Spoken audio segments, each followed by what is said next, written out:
Hi friends, అందరికీ నమస్కారం. అంజలి కథలకి స్వాగతం. ఈరోజు జానపద కథ పేరు వజ్రాల దీవిలో పగడాల పడవ. వజ్రాల దీవి పరిపాలించే మహారాజు చంద్రసేనుడు తన ఇద్దరు రాణులతో అంబికను ప్రార్థిస్తున్నాడు సంతానకాంక్షాపరుడై. అతని కంటి వెంట పట్టపురాణి మంజులాదేవి చిన్నరాణి శ్యామలాంబిక నేత్రాల వెంట కన్నీరు కారజొచ్చింది. వజ్రాల దీవి అంటే భరతఖండమంతా మంచి పేరు ప్రఖ్యాతులు గన్న దేశము. చంద్రసేనుడి కాలంలో ప్రజలు తమ జీవితాలను 3 పువ్వులు 6 కాయలుగా చేసుకున్నారు. సంవత్సరానికి బాగా పంటలు పండి దేశము సుభిక్షంగా ఉంది. చంద్రసేనుడి దగ్గర తరతరాల నుంచి మహామహిమాన్వితం గల వజ్రాల బాణం ఒకటి ఉంది. అది చంద్రసేనుడి పూర్వీకులలో మహావీరుడైన ప్రసేనజిత్తు అనే మహాచక్రవర్తి దేవదానవులకు జరిగిన సంగ్రామంలో దేవతల పక్షాన నిలబడి దానవులతో పోరాడినందుకు ప్రతిఫలంగా మహావిష్ణువు బహూకరించాడు. దాని మహత్తు తెలిసిన అనేక మంది రాజులు వజ్రాల దీవిపై దండెత్తి దాని ప్రభావంచే ఘోర పరాజయం పొంది సామంతులయ్యారు.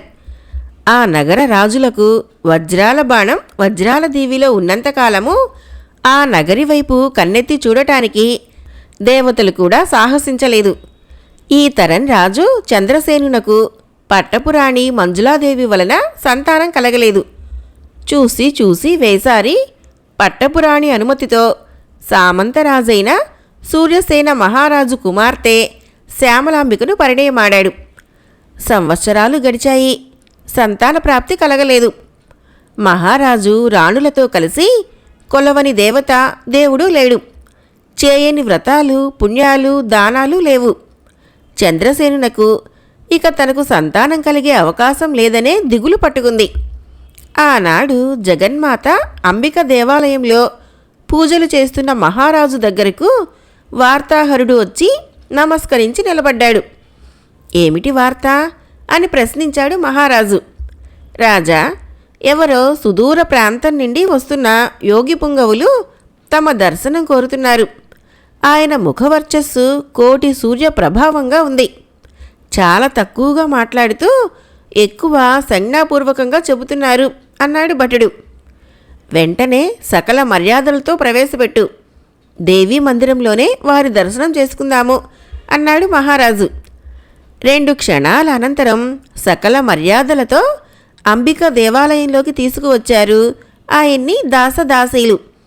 మహారాజు తన ఇద్దరు రాణులతో సహా ఎదురేగి ఆయనకు పాదాభివందనం చేసి కాళ్ళు కడిగి పూజించి ఉచితాసనాన్ని వేసి, స్వామి, ప్రపంచ పర్యటన చేస్తున్నారు, కొన్నాళ్ళు మా నగరంలో విశ్రాంతి తీసుకోండి అన్నాడు రాజు. చిరంజీవి, నీ అతిథి మర్యాద, పెద్దల యందు గౌరవభావం మాకు సంతృష్టి కలిగించింది.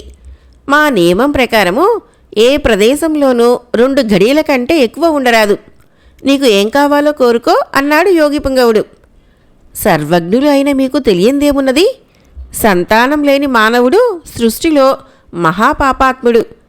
అతనికి పున్నామ నరకం తప్పదు. స్వామి, సంతానాపేక్షాపరుడునై ఎన్నో వ్రతాలు చేశాను, యాత్రలు తిరిగాను, కానీ సంతానం కలగలేదు. నాకు సంతాన ప్రాప్తి కలుగునట్లు వరమియండి చాలు అన్నాడు భార్యాసమేతుడై. మహాయోగి 2 క్షణాలు కన్నులు మూసుకొని ఆలోచించి, రాజా, నీ ముత్తాత చేసిన నాగహత్యా దోషం నిన్ను వెన్నంటి పీడిస్తూ ఉంది. ఇంతమంది దేవతలను కొలిచావు, కానీ నాగదేవతను కొలవలేదు. వెంటనే అన్ని దేవాలయాల్లోనూ నాగప్రతిష్ఠ చేసి 13 రోజులు ఉపవాస వ్రతం చేసి చివరి రోజున చతుర్దశి నాడు నాగదేవతకు పంచామృతంతో అభిషేకం చెయ్యి. నీ పాపదోషం పరిసమాప్తమవుతుంది అన్నాడు యోగీంద్రుడు. స్వామి, అయితే సంతానం కలుగుతుందా ప్రశ్నించారు రాణులు. సౌభాగ్యవతుల్లారా, నేను దోషం పోతుందన్నాను, సంతానం విషయం చెప్పలేదు అన్నాడు అతను చిరునవ్వుతో. స్వామి, అది కూడా సెలవియ్యండి అన్నారు భక్తితో రాజదంపతులు. రాజా, నీకు సంతానం కలగాలంటే ఒకే ఒక మార్గం ఉంది. అది బహు కష్టతరమైనది, ప్రమాదకరమైనది అన్నాడు ఆయన. స్వామి, ఎంత కష్టమైన పని అయినా సాధించి సంతానవంతుడును కాగలను, సెలవియ్యండి అన్నాడు రాజు. అయితే విను, ఇక్కడికి నువ్వు రామడల దూరంలో తూర్పు దిక్కుగా పయనిస్తే గంధమాదన పర్వతం వస్తుంది. అక్కడ గల అగాధమైన సరస్సును పగడాల పడవ మీద దాటి దక్షిణపు దిక్కుగా పయనించాలి. అక్కడ కపాలేశ్వర ఆలయంలో కల భైరవుని చేతిలోని త్రిశూలం సంగ్రహించి పడమటి దిక్కున గల నల్లకొండ గుట్ట మీదనున్న గున్నమామిడి చెట్టుకున్న 2 కాయలను అమావాస్య ఘడియల్లో కోసి ఆ పండ్లను పౌర్ణమి ఘడియల్లో తిన్నవారికి సుపుత్ర పుత్రికల సంతానం కలుగుతుంది. ఈ కార్యము నువ్వు సాధించగలిగితే సంతానవంతుడివి కాగలవు. ఇదే నీకు సంతానం కలుగు ఉపాయం అంటూ లేచాడు యోగి. స్వామి, మళ్ళీ మీరాక అని ప్రశ్నించాడు మహారాజు. రాజా, తిరిగి 16 సంవత్సరాలకు ఇదే సమయానికి ఈ ప్రదేశంలో దర్శనమీయగలను అన్నాడు యోగి నడుస్తూ. మరునాడే మామిడి పండ్లు తెచ్చిన వారికి, పగడాల పడవ సంపాదించిన వారికి అర్ధరాజ్యం ఇయ్యగలనని ప్రకటించాడు మహారాజు. ప్రకటన చేసి సంవత్సరం తిరగకముందే ఎంతోమంది రాజకుమారులు, మహావీరులు ఈ కార్యక్రమంలో పాల్గొని అసువులు బాపారు. మహారాజుకు మళ్ళీ నిరాశ ఎదురైంది. అరివీర భయంకరుడుగా పేరుగాంచిన తన సేనాధిపతి ఈ కార్యమును తాను తప్పక సాధించగలనని మహారాజు దగ్గర సెలవు తీసుకుని వెళ్ళాడు తూర్పు దిక్కుగా. తాను పయనించే తూర్పు దిక్కున ఎన్నో అడ్డంకులు ఏర్పడినా చివరకు గంధమాదన పర్వతం వద్దకు చేరుకున్నాడు సేనాధిపతి సూరసేనుడు. దట్టమైన అడవులతో, అనేక రకాల ఔషధులతో నిండి ఉన్న ఆ పర్వతం దగ్గర విశ్రాంతి తీసుకున్నాడు సూరసేనుడు. ఇంత దూరం పయనించి వచ్చినా తన అలసట కాస్త మటుమాయమైపోయింది పర్వత వాయువులు సోకి. సూరసేనుడు గుర్రాన్ని అక్కడే వదిలి పర్వతం ఎక్కి అవతలి వైపుకు వెళ్ళాడు. అక్కడ గల సముద్రం లాంటి సరస్సు మధ్యన పగడాలతో కూర్చి నిర్మించిన ఒక పడవ ఎర్ర తామర పుష్పంలా కనిపించింది ఆ సరస్సులో.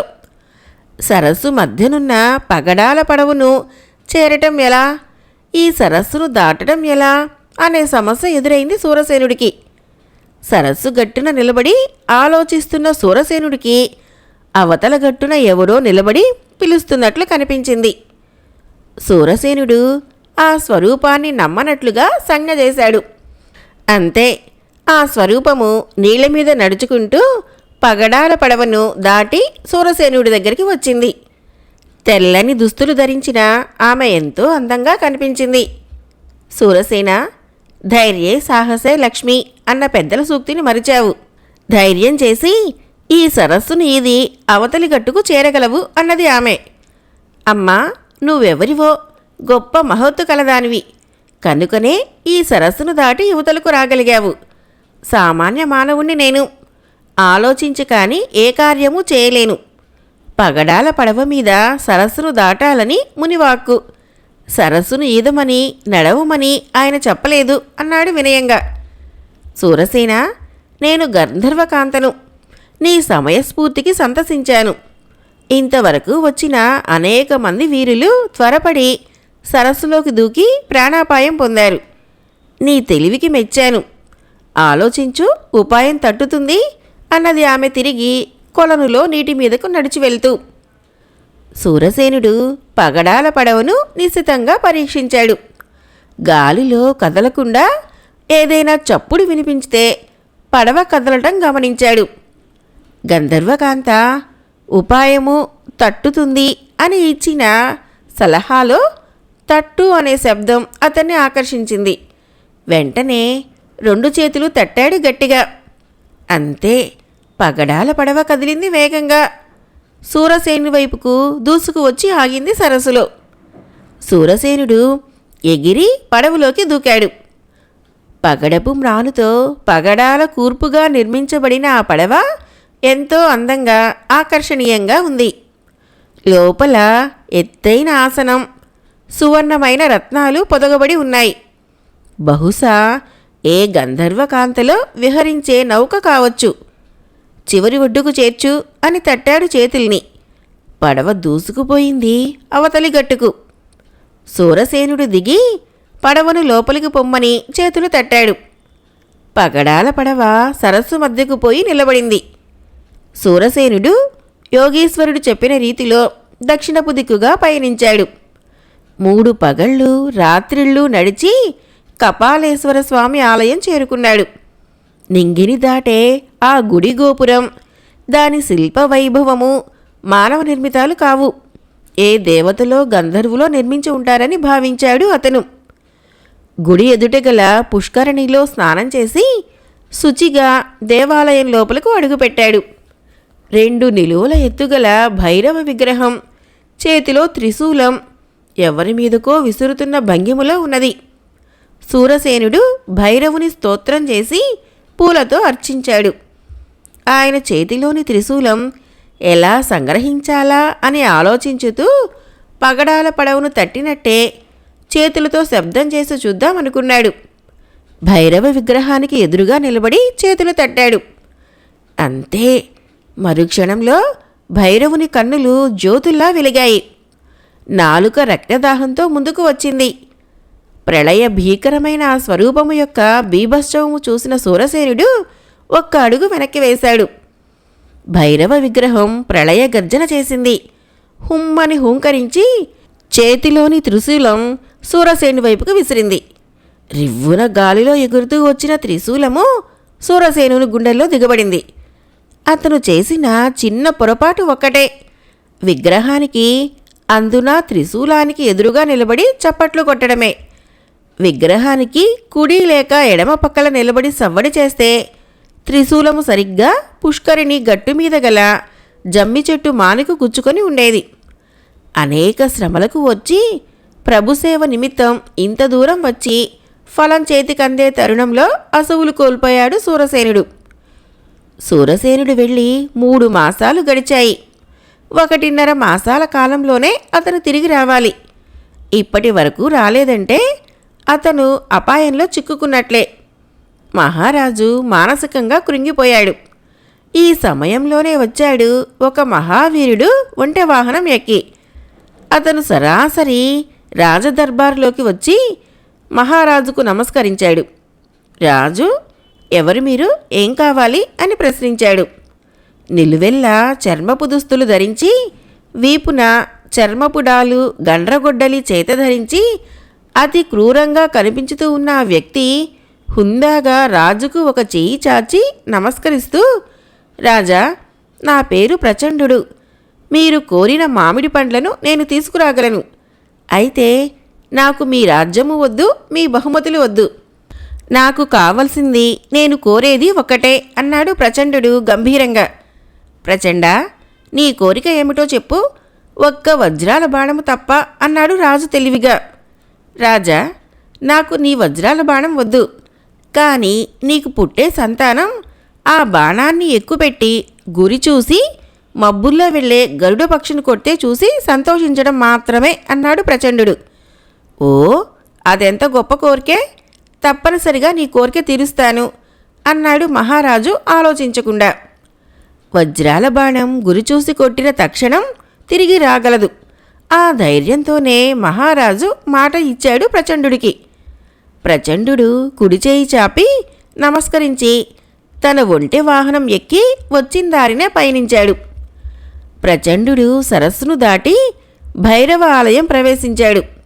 సూరసేనుడి గుండెల్లో దిగిన త్రిశూలం పైకి లాగి వికటంగా నవ్వాడు. తిరిగి పడమటి దిక్కుకు పయనించాడు. నల్లకొండ కనుచూపు మేరలో ఉండగానే ప్రచండుడు ఆగిపోయాడు. ప్రచండ, నీ స్వార్థం కొరకు ఎంతోమంది అమాయకులు బలి కావటం నీకు సంతోషమా? ఇంద్రపదవి నీకు లభ్యమగునా అన్నది నల్లకొండ మీద ఉన్న అదృశ్య శక్తి.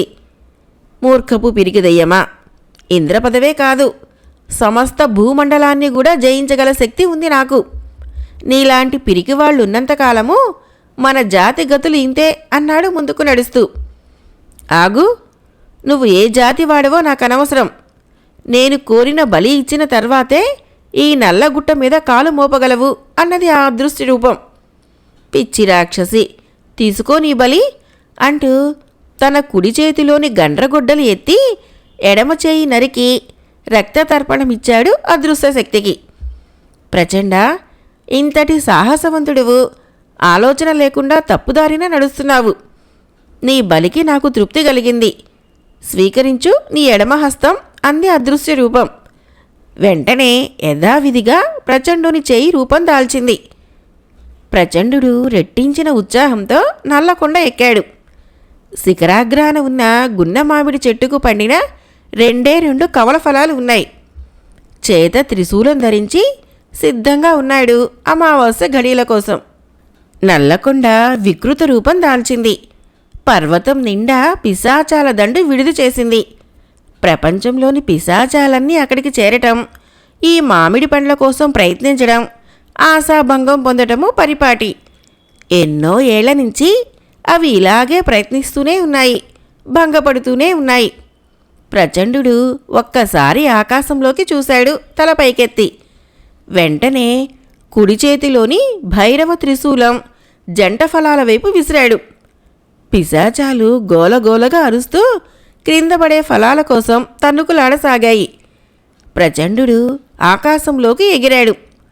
కొమ్మ నుండి తెగి క్రింద పడబోతున్న 2 ఫలాల్ని అందుకొని అలాగే పిశాచాలకు అందకుండా ఆకాశంలోనే పయనించి వజ్రాల దీవికి చేరుకున్నాడు. మర్నాడు గంభీరంగా మామిడి పండ్లు చేత ధరించి రాజసభలోకి అడుగుపెట్టాడు ప్రచండు. మహారాజు తన సింహాసనం దిగి ఎదురేగి ప్రచండుణ్ణి కౌగలించుకున్నాడు. మారు మాట్లాడకుండా మామిడి పండ్లు మహారాజుకిచ్చి ఆగమన్నా ఆగకుండా వెనుదిరిగాడు ప్రచండు.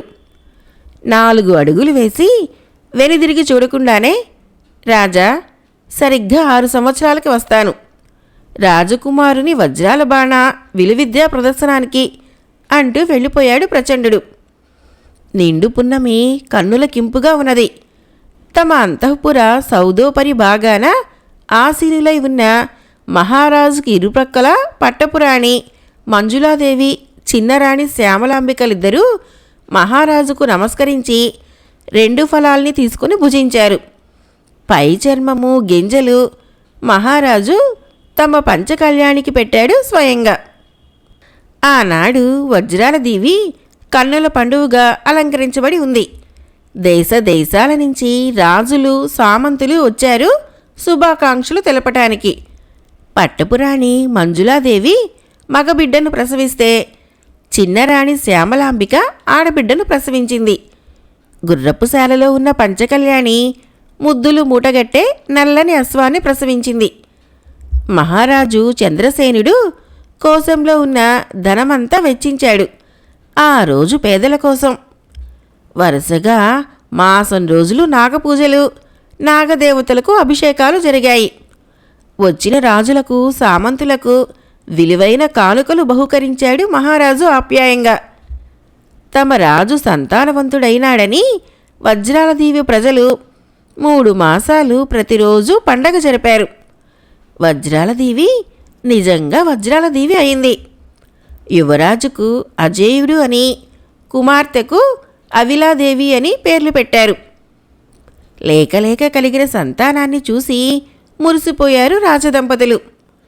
పంచకళ్యాణి గుర్రానికి పుట్టిన మగపిల్లకు మెరుపు అనే పేరు పెట్టారు. అది ఆ పేరుతో పిలిస్తే సకిలించి పరుగులు పెడుతుంది. రాజు సంతానంతో పాటు పంచకళ్యాణి కూడా దినదిన ప్రవర్ధమానంగా పెరుగుతోంది.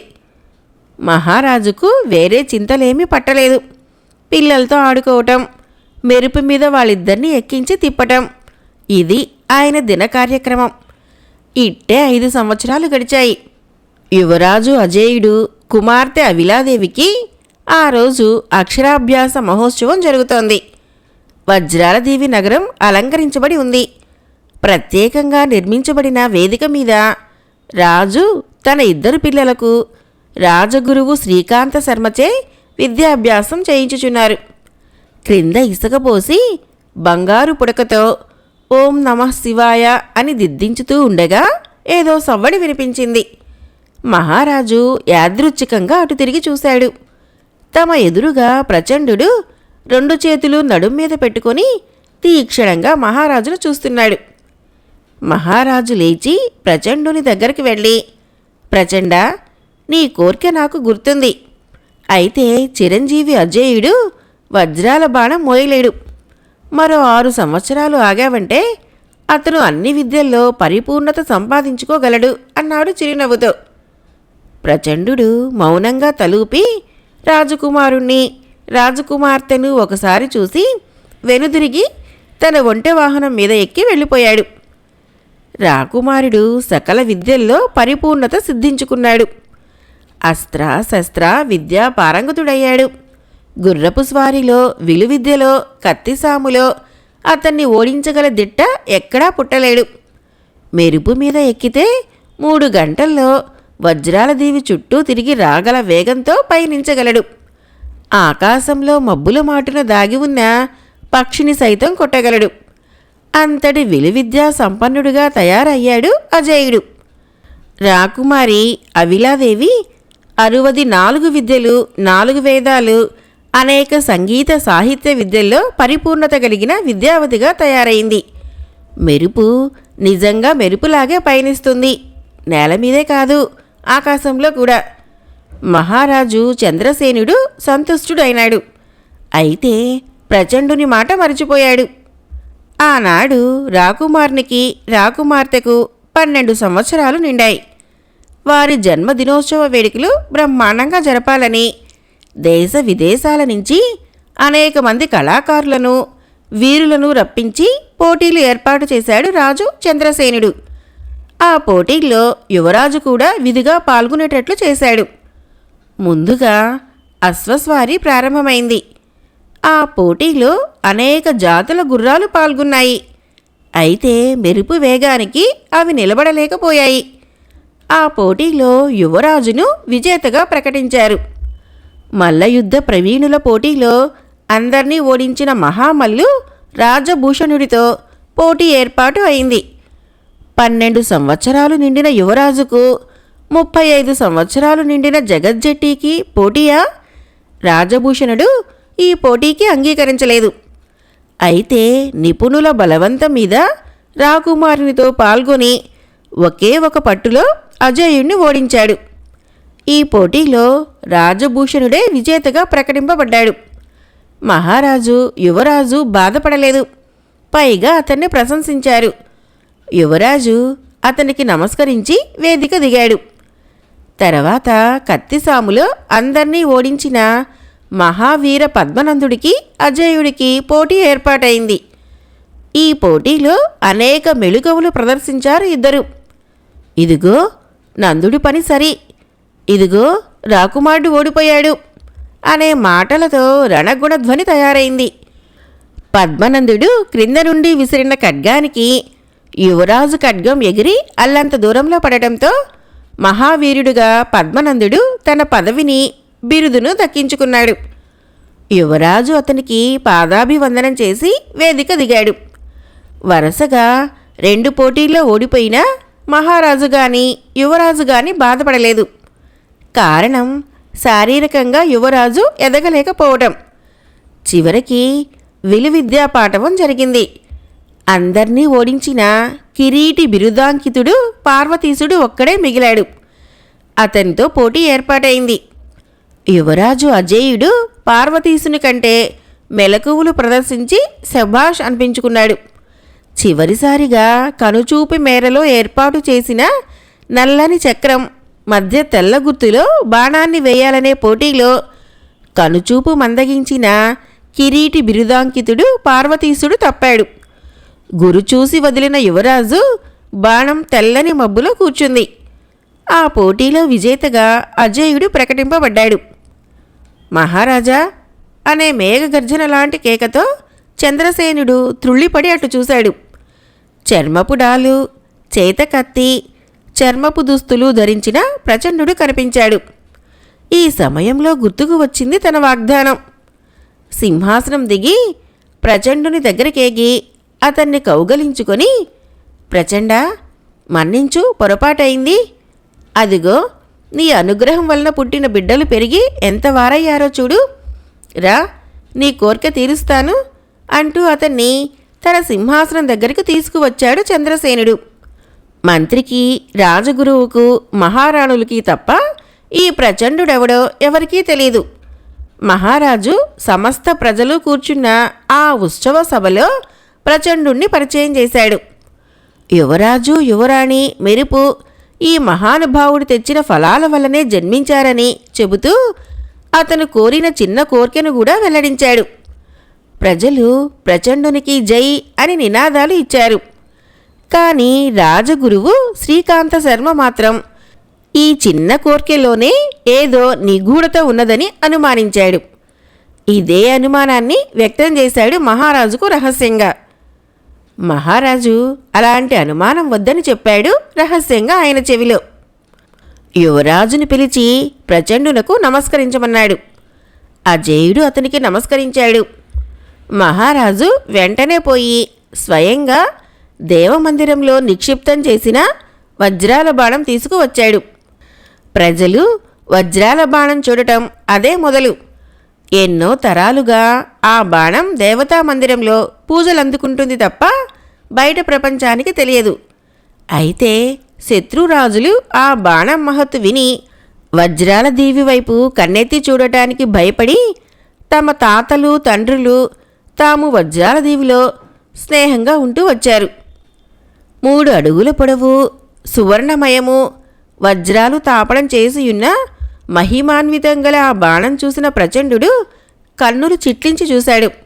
అతని మనస్సులోని భావన పసికట్టిన రాజగురువు మరోసారి హెచ్చరించాడు. అయినా మహారాజు అతనికి చేసిన వాగ్దానాన్ని విస్మరించలేనని చెప్పి, ప్రచండ, ఇదిగో నువ్వు చూడదలుచుకున్న వజ్రాల బాణం. చిరంజీవి, అదిగో ఆ నల్ల మబ్బుల చాటున ఎగురుతూ ఉన్న గరుడ పక్షిని కొట్టు అంటూ బాణం యువరాజుకు అప్పగించాడు. అజేయుడు బాణాన్ని కన్నులకద్దుకొని తన చేతగల విల్లుకు నారీ సంధించి ఒక్కసారి నారీ మ్రోగించాడు. జుమ్ జుమ్ జుమ్ అంటూ నారీ మ్రోగింది లయబద్ధంగా. మనస్సులో మహావిష్ణువును తలంచుకొని బాణం ఎక్కుపెట్టి నారిని లాగి గురి చూసి వదిలాడు. బాణము నల్ల మబ్బుల మాటున ఎగురుతున్న గరుడ పక్షిపైకి లేచింది. అంతే, భూమి దద్దరిల్లింది. పిడుగు పడ్డట్లు సవ్వడి వినిపించింది. మెరుపులాటి వేగంతో ప్రచండుడు రివ్వున ఎగిరాడు బాణం వెనుకనే. ఒడిసి పట్టుకున్నాడు ఆకాశంలో పయనిస్తున్న వజ్రాల బాణాన్ని. ఆకాశంలో వజ్రాల బాణం ధరించి పకపక నవ్వుతూ నిలబడ్డాడు నిజరూపంలో ప్రచండుడు. ఆకాశమంత ఎత్తులో కొండ గుహలాంటి నోరు తెరుచుకొని వికటాట్టహాసం చేస్తున్న ప్రచండుని పైకి యువరాజు మెరుపులాంటి వేగంతో అర్ధచందాకృతి బాణాన్ని సంధించి అతని చేతికి గురి చూసి వదిలాడు. అంతే, ప్రచండుడు కదలటం వలన అతని కాలికి గుచ్చుకుంది. బాధతో పెనుకేక పెట్టాడు ప్రచండుడు. తన కాలిలో గుచ్చుకున్న బాణాన్ని లాగి గురి చూసి అజయునిపైకి వేశాడు. అయితే యువరాజు వెంటనే మరో బాణం సంధించి వచ్చే బాణాన్ని తుత్తునీరు గావించాడు. తిరిగి శూలాచితం అనే 3.5 అడుగుల బాణం సంధించి లాగి వదిలాడు ప్రచండుడికి గురిచూసి. అది సరాసరి వెళ్ళి అతని డొక్కలో గుచ్చుకుంది. పైనుంచి ప్రచండుని రక్తం వర్షంలాగా కురవసాగింది. ప్రచండుడు బాధతో అరిచి, రే అజయ, నీ చావు మూడిందిరా అంటూ పెనుగదను సృష్టించి రాకుమారుని పైకి విసిరేశాడు.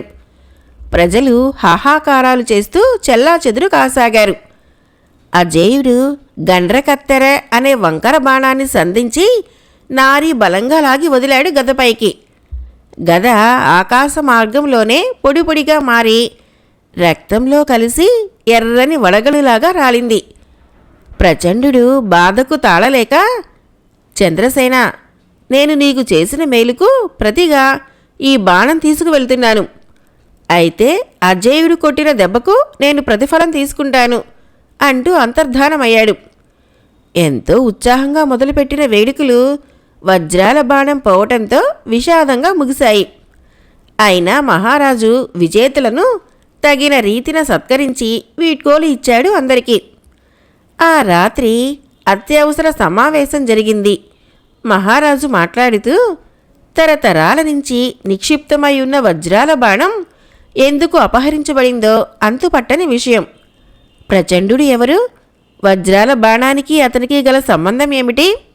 ఇప్పుడు వజ్రాల బాణం మన వద్ద లేదని తెలిస్తే శత్రురాజులు ఊరుకుంటారా అనే అనుమానాలు వెల్లడించాడు ఆయన. మహారాజా, వజ్రాల బాణము మహావిష్ణు ప్రసాదితం. బహుశా ప్రచండు దేవవిరోధి కావచ్చు. ముళ్ళును ముళ్ళుతోనే తీయాలి అన్న సామెతగా దేవ ప్రసాదితమైన అస్త్రంతో దేవతలను జయించాలని అతని కోరిక అయి ఉండవచ్చును అన్నాడు రాజగురువు. దీనికి అందరూ అంగీకరించారు. మహారాజు మాత్రం సైనిక పాటవం పెంచాలని, కోటలు బురుజులు అన్నీ మరామత్తులు చేయించాలని, గూఢచారులను శత్రురాజ్యంలోనికి ప్రవేశపెట్టాలని తీర్మానించాడు. ఈ తీర్మానము మహామంత్రి అందరూ ఏకీభవించి అప్పటికప్పుడే తగు జాగ్రత్తలు తీసుకున్నారు. రాజగురువు శ్రీకాంత శర్మ లేచి, చంద్రసేన, మల్లయుద్ధ ప్రవీణుని, కత్తియుద్ధ ప్రవీణుణ్ణి పిలిపించి యువరాజును వారి వద్ద ప్రవేశపెట్టు. యువరాజు ఎక్కడ ఉండేది ఎవ్వరికీ తెలియరాదు. ఆయా విద్యల్లో అజేయంగా తయారు కావాలి. అంతేకాదు, ప్రతి విద్యలోనూ అతను నిష్ణాతుడు కావాలి.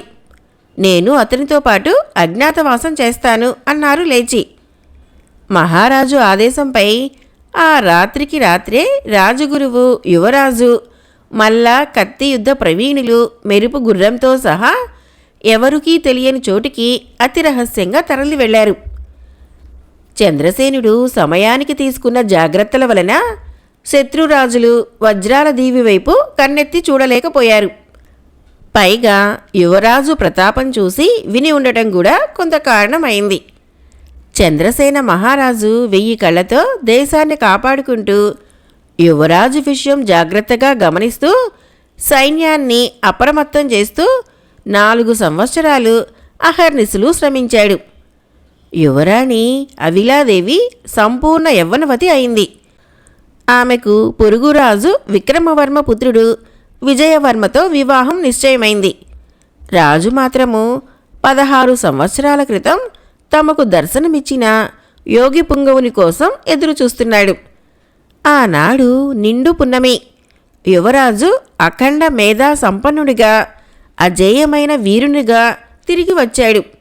ఆజానుబాహువై సూర్య తేజస్సుతో వెలిగిపోతున్న వర్చస్సు, కండలు తిరిగిన శరీరంతో ఆ మహావిష్ణువే దివి నుంచి భువికి దిగివచ్చాడా అనిపించింది. అఖిల జగాలకు మాత అయిన అంబికా దేవాలయానికి వెళ్లారు అందరూ. దేవుని స్తోత్రం చేస్తూ ఉండగా వార్తాహరుడు వచ్చాడు. ఏమిటి అని ప్రశ్నించాడు మహారాజు. మహారాజా, యోగి పుంగవులు ఎవరో వచ్చారు తమరి దర్శనానికి అన్నాడు. చంద్రసేనుడు వెంటనే తెలుసుకున్నాడు. వచ్చినది 16 సంవత్సరాల క్రితం దర్శనమిచ్చిన యోగియేనని. మహారాజు చిరంజీవుల్ని వెంట తీసుకుని ఆయన దగ్గరికి వచ్చాడు. రాజా, క్షేమమా? చిరంజీవులు విద్యాబుద్ధులు సక్రమంగా నెరవేర్చుకున్నారా? మహారాణులు కుశలమేనా అని ప్రశ్నించాడు అందర్నీ పేరు పేరున. మహారాజు యోగికి సాష్టాంగ నమస్కారం గావించి మందిరంలోకి తీసుకువచ్చి అతిథి మర్యాదలు చేశాడు.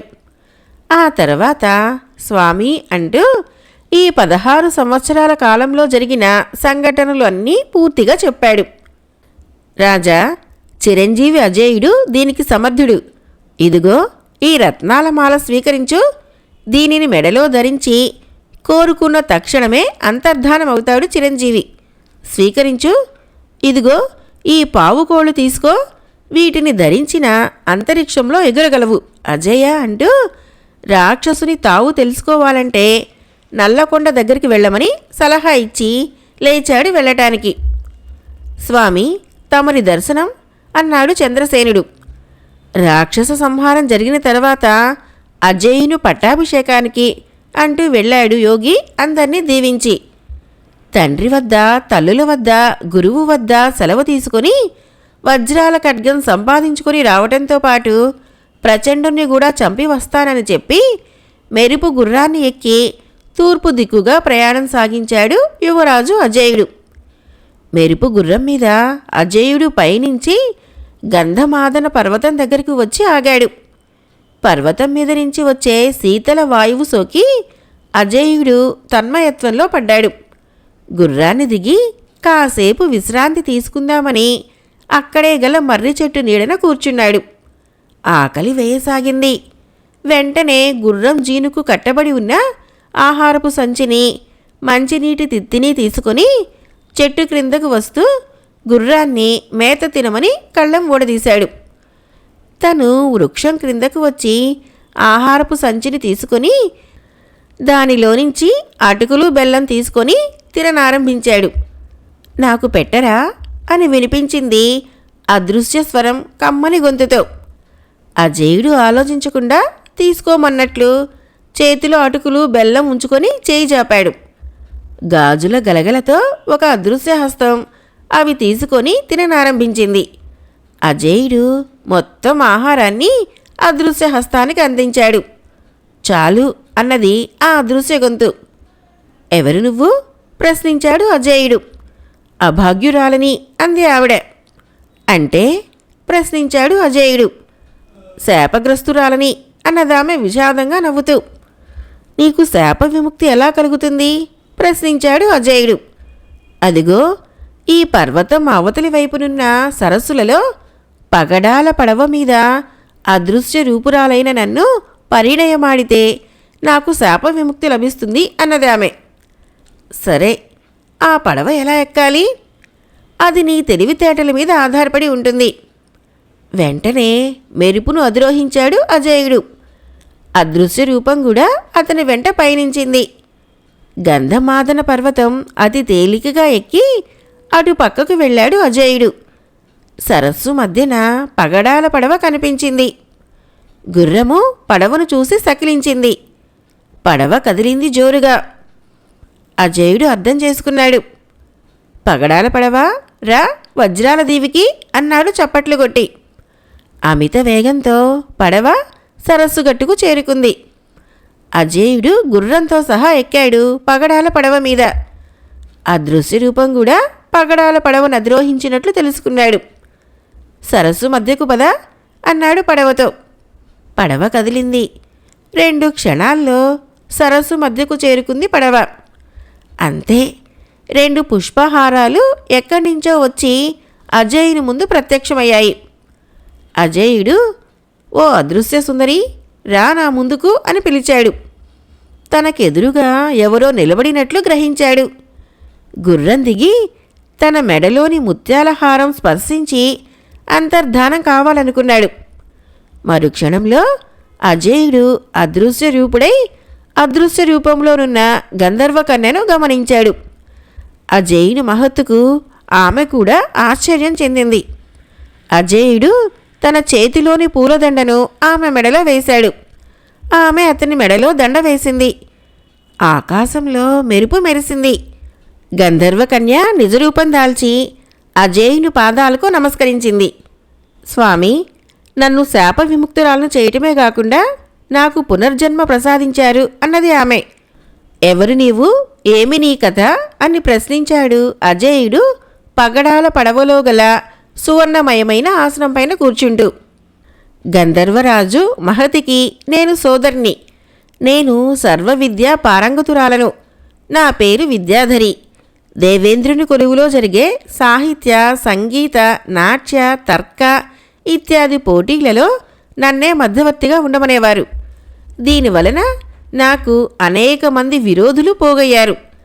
సమయం దొరికితే అవమానించాలనే అభిప్రాయంతో ఉన్నారు.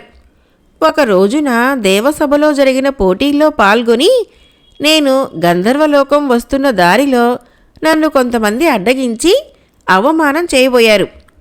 నేను వారి బారి నుంచి తప్పించుకోవటానికి పారిపోతూ దారిలో దుర్వాస మహాముని ఆశ్రమంలోకి చొరబడ్డాను. అక్కడికి కూడా వస్తున్న దుండగుల బారి నుంచి తప్పించుకోవటానికి అదృశ్య రూపం దాల్చాను. నన్ను తరుముకొస్తున్న వారు దుర్వాస మహాముని వస్తున్న చప్పుడు విని పారిపోయారు. బహు కోపిష్టి అయిన ఆ ముని పేరు వింటేనే అందరికీ భయం. నేను కూడా భయపడి బయటకు రాబోతూ కమండలంలోనున్న మంత్రజలాన్ని తన్నేశాను చూడకుండా. అప్పుడే దేవతలకు ఆర్ఘ్యమియ్యబోతూ ఉన్న ఆయన భృకుటి ముడిపడింది కోపంతో.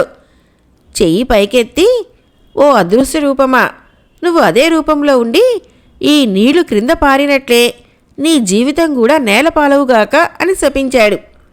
నేను అదృశ్య రూపంలో ఉండి జరిగిన విషయం చెప్పి నన్ను మన్నించమని ప్రార్థించాను కాళ్ల మీద పడి. దానికి దుర్వాస మహాముని శాంతించి, మానవుణ్ణి పెండ్లాడి నేల మీద నీ జీవితం గడుపు. ఎవడైతే పగడాల పడవలో నీ మెడ మీద పూలమాల వేస్తాడో వాడే అజేయుడు అన్నాడు.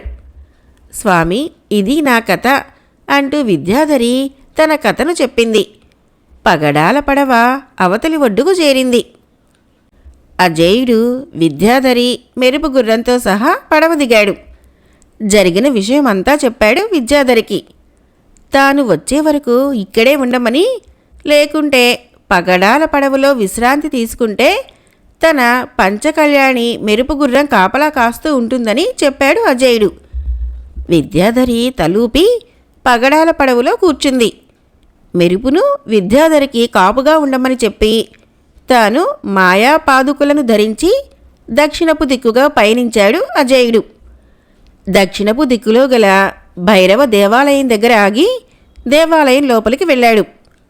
భైరవుని పాదాల చెంత మానవ అస్థిపంజరం కనిపించింది. దాని వేలికి ఉన్న రాజముద్రిక వజ్రాల దేవికి చెందిందే. ఇంకా శిథిలం కాకుండా ఉన్న కత్తి పిడి మీద కూడా వజ్రాల దేవి గుర్తు ఉన్నాయి. ఓహో, ఈయన మా సేనాధిపతి సూరసేనుడు కావచ్చు. సంతాన ఫలాన్వేషణలో ఈయన తన ప్రాణాలు కోల్పోయాడు. ఈయన బ్రతికితే బాగుండు అనుకున్నాడు మనసులో. వెంటనే కోవెల ఎదురుగా ఉన్న పుష్కరిణిలో స్నానం చేసి భైరవునికి ఎదురుగా పద్మాసనంలో కూర్చొని మహాభైరవ మంత్రం పఠించసాగాడు. 3 రాత్రులు 3 పగళ్ళు ఎడతెరిపి లేకుండా పఠిస్తున్న మంత్రోచ్చారణకు భైరవుని విగ్రహం వణికిపోసాగింది. నల్లగానున్న విగ్రహం ఎరుపు రంగును దాల్చింది. కన్నులు చింత నిప్పులుగా వర్షించసాగాయి. భైరవుని కన్నులు తెరుచుకున్నాయి. తనకెదురుగా పరమ పవిత్రమైన మనస్సుతో కన్నులు మూసుకొని జపిస్తున్న 16 సంవత్సరాల యువకుడు కనిపించాడు. భక్తుడా, నీ మంత్రోచ్చారణ ఆపు, నీ శక్తికి భక్తికి మెచ్చాను అన్నాడు భైరవుడు. అజేయుడు లేచి భైరవాష్టకం చదివి ఆయన్ను ప్రసన్నుడును చేసుకున్నాడు. అతని ముందు సాష్టాంగ నమస్కారం చేసి నిలబడ్డాడు. చిరంజీవి, వేలాది సంవత్సరాలుగా నన్ను ప్రసన్నం చేసుకున్న మానవుడు ఎవడూ లేడు. వయస్సులో తక్కువైనా భక్తిలో శక్తిలో గొప్పవాడివే. నీకు కావలసిన వరాలు 3 కోరుకో అన్నాడు భైరవుడు. దేవా, రుద్రప్రియ, సమస్త పిశాచగణ అధినేత మహాకాళేశ్వర, ఇదిగో పాదాల చెంత పడి ఉన్న ఈ మానవమూర్తిని సజీవుణ్ణి కావించండి. మా వజ్రాల బాణం ఎక్కడుందో చెప్పండి. ప్రచండుని ఆయుష్ ఎక్కడున్నదో, ఏ రీతిగా అతను సంహరించబడతాడో సెలవియ్యండి అన్నాడు అజేయుడు. చిరంజీవి, ఈ అస్థిపంజరాన్ని మానవుడిగా మార్చాలంటే నీవు కొంత శ్రమపడాలి. ఆ కనిపించే పుష్కరిణిలో ఉన్నటువంటి ముత్యాన్ని తీసుకొచ్చి దానిని ఇతని గుండెలపైన పెట్టి 3.5 రోజులు మృత్యుజపం చేసి పుష్కరిణిలో గల నల్ల తామర ఉంచిన జలంతో ఈ అస్థిపంజరాన్ని అభిషేకం చేయించు. ఆ తర్వాత దేవాలయ శిఖరం మీద నిక్షిప్తమై ఉన్న సంజీవకరణిని తెచ్చి తాకించు. ఇతను పునర్జీవితుడు అవుతాడు. ఇక వజ్రాల బాణం, నల్లకొండ చీకటి గుహ లోపల రహస్యద్వారం తెరుచుకొని 3 ఆమడల దూరం వెళితే ప్రచండుని మందిరం వస్తుంది. అక్కడ సకల భూతగణాలు కాపాలికా బృందం కాపలా కాస్తూ ఉంటాయి. వాటిని జయించాలంటే ఉత్తరపు దిక్కున గల అయస్కాంత పర్వతం శిఖరంపై నిలబడి ఉన్న నా త్రిశూలం కావాలి. ఇకపోతే ప్రచండుని ప్రాణం అతని మందిరంలో గల మహాకాళి స్వరూపం యొక్క గుండెల్లో నిక్షిప్తమై ఉన్నది. మహాకాళి గుండెల్లో గల అతని ఆయుపేటిక తీయటం సామాన్యమైన విషయం కాదు. మహాదేవుని ప్రత్యక్షం చేసుకోవాలి. ఆమె కోరే కోరికలు తీర్చాలి. అప్పుడే ప్రచండుని చావు సాధ్యమయ్యేది అన్నాడు భైరవుడు. అజేయుడు భైరవునికి నమస్కరించాడు. భైరవుడు అంతర్ధానం కాగానే అగాధమైన ఆ పుష్కరిణిలోకి దూకాడు. 2 క్షణాల్లో ఏ ప్రయాస లేకుండా లోపల నిక్షిప్తమై ఉన్న నల్ల ముత్యాన్ని తీసుకువచ్చి సూరసేనుడి అస్థిపంజరం పైన పెట్టాడు. ఈశాన్య దిక్కుకు తిరిగి ఒంటికాలుపైన నిలబడి మృత్యుంజయ మంత్రాన్ని జపించసాగాడు. 3.5 రోజుల అనంతరం కన్నులు తెరిచి చూశాడు. ఆశ్చర్యం! అస్థిపంజరం స్థానంలో మానవదేహం ఉంది. సంతోషాతిశయాలతో వెంటనే వెళ్ళి నల్ల కలువతో జలాన్ని తెచ్చి శరీరంపై పోస్తూ మృత్యుంజయ మంత్రం జపించాడు. శరీరంలో జీవం తొణికిసలాడటం గమనించాడు.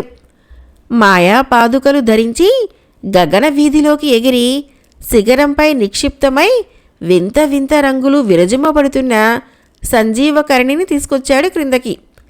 వెంటనే సంజీవకరణిని సూరసేనుడి శరీరానికి తాకించాడు. అంతే, మరుక్షణంలో అతని గుండె కొట్టుకోవటం ప్రారంభించింది. శ్వాస ఆడుతూ ఉంది. మెల్లగా కనులు తెరిచాడు సూరసేనుడు. తనకెదురుగా నిలబడి తన వైపే ఆసక్తితో చూస్తున్న శరీరం మీద చిన్న గోచీ తప్ప మరేమీ లేని ఒక యువకుడిని చూసి భైరవమూర్తిగా తలంచి నమస్కరించాడు అతడికి. సూరసేనుల వారికి అభివాదాలు. కొంచెం స్థిమితపడండి, అదిగో ఆ శిలపై ఆసీనులు కండి అని తన దుస్తులు ధరించాడు అజేయుడు. 16 సంవత్సరాల వయసులో రాజదుస్తులతో ఆకర్షణీయంగా ఉన్న ఆ యువకుణ్ణి చూడగానే అతడికి తన రాజు చంద్రసేనుడు గుర్తుకు వచ్చాడు. తను చంద్రసేనుడు ఒకే వయసు గలవారు. చిన్నతనం నుంచి ఒకే గురువు వద్ద విద్యనభ్యసించారు. వంశానుసారం అతను రాజు, తను సేనాధిపతిగా పదవీ బాధ్యతలు స్వీకరించారు. ఈ కుమారుడు అంతా చంద్రసేనుడు పోలికే. ఏమి ఆశ్చర్యం! నిన్ననే కదా నేను ఈ భైరవాలయంలోకి ప్రవేశించింది. అవును, తన గుండెల్లోకి భైరవుని త్రిశూలం దూసుకుపోయినట్లు గుర్తు. ఆ తర్వాత తను నేల మీద పడ్డాడు. ఆ తర్వాత ఇప్పుడు నిద్రలేచాడు. ఆ తర్వాత ఏమైంది అనే ఆలోచనలో పడ్డాడు సూరసేనుడు.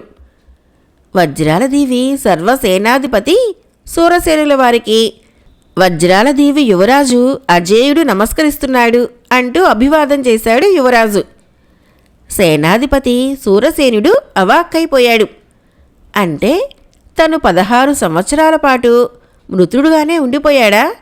ఏమిటి అద్భుతం! సూరసేనుడు అజేయుణ్ణి కౌగలించుకున్నాడు. చిరంజీవి, నీ పుట్టుక కోసం చేసిన ఈ యాత్రలో ప్రాణాలు పోగొట్టుకున్న నన్ను నువ్వు తిరిగి బ్రతికించావు అన్నాడు. అజేయుడు వజ్రాల దీవిలో జరిగిన సంఘటనలు, వజ్రాల బాణం అపహరించిన విషయము, విద్యాధరి శాప విమోచనము, పాణీగ్రహణం అన్నీ వివరంగా చెప్పాడు. సూరసేనుడు తను కూడా వస్తానని చెప్పి ప్రయాణమయ్యాడు. అజేయుడు సూరసేనుడు కలిసి ఉత్తరపు దిక్కుగా పయనించారు. అక్కడే మేఘాల్ని తాకుతున్న అయస్కాంత పర్వత శిఖరం కనిపించింది.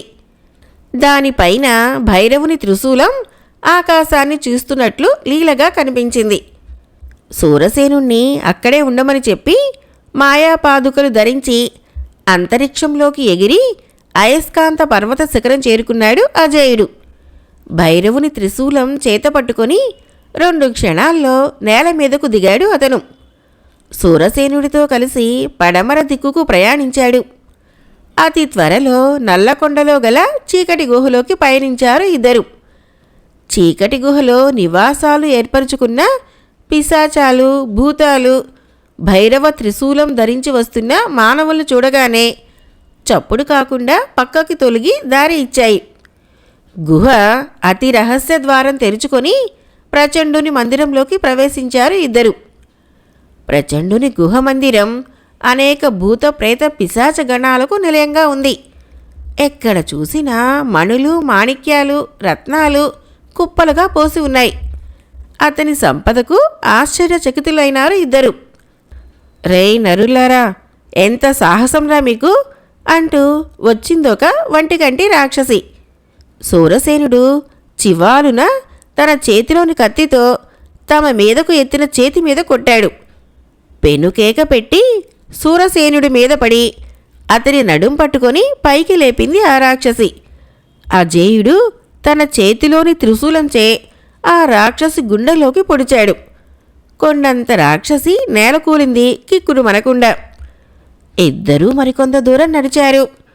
ఏనుగంత శరీరంతో ఉన్న తేలు ఒకటి కొండ ఎత్తుకొని తమ వైపే రావటం గమనించారు. అది భూతాల జంతువుగా అర్థం చేసుకున్నారు. అజేయుడు భైరవుణ్ణి తలుచుకొని తన చేతిలోని త్రిశూలం గురి చూసి విసిరాడు తేలు శిరస్సు మీదకి. త్రిశూలం తగలటంతోటే కొండ ఎత్తుకొని వచ్చే ఆ తేలు గప్పున మండి బూడిదైపోయింది. మరికొంత దూరం వెళ్ళారు. 10 శిరస్సులు గల ఒక పెద్ద పాము విషజ్వాలలు విడుస్తూ కనిపించింది.